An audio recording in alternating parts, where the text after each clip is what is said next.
Bu videodan keyin sizlar ham avtomobilingizga to'g'ri diagnoz qo'yishni o'rganib olasizlar. Men nimaga buni qilib aytayapman? Hozir men Sunnat akamlarning oldilariga kelganman, ya'ni avtoservis UZB asoschisining oldilariga kelganman.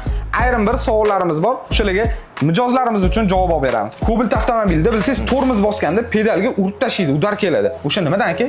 Bu narsa asosan opon diskani deformatsiya bo'lgandan kelib chiqadi. Bunga sabab yomon kalotka qo'yib qo'ygandan bo'lishi mumkin yoki-da qizib turganda kashir uradi, o'sha narsalardan ham deformatsiya bo'lib qoladi. Razvorotlarda rulni oxirigacha burganimizda taqiladigan ovoz chiqsa motor tarafdan, u nimadan bo'lishi mumkin? Motor tomondan chiqmaydi, asosan pastdan chiqadi. Razvorotlarda taqillab ketsa asosan granatadan bo'ladi. Mashinam kam probeg yurgan deyishyapti, lekin o'ng taraf chap taraflardan to'qillagan ovoz chiqyapti deyaptilar. Nimadan u? Asosan mashina 60 ming, 70 ming probeglarda sterilizator tagi ketib qoladi.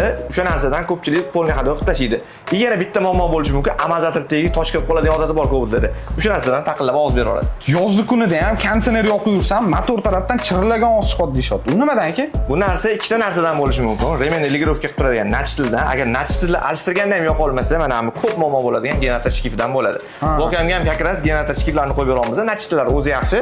Mashinasi bilan ishlarni bitkazib beramiz. Agar sizlarning ham avtomobilingizda shunaqa muammo kuzatilayotgan bo'lsa, endi nimadan bo'lishini bilib oldinglar. Agar o'zingizlar diagnoz qo'ya olmayotgan bo'lsangiz, o'zimizga olib kelinglar, biz sizlarga aniq diagnoz qo'yib ishlarni bitkazib beramiz. Kafolatli avtoehtiyot qismi olish uchun pastdagi nomerlarga murojaat qilasizlar.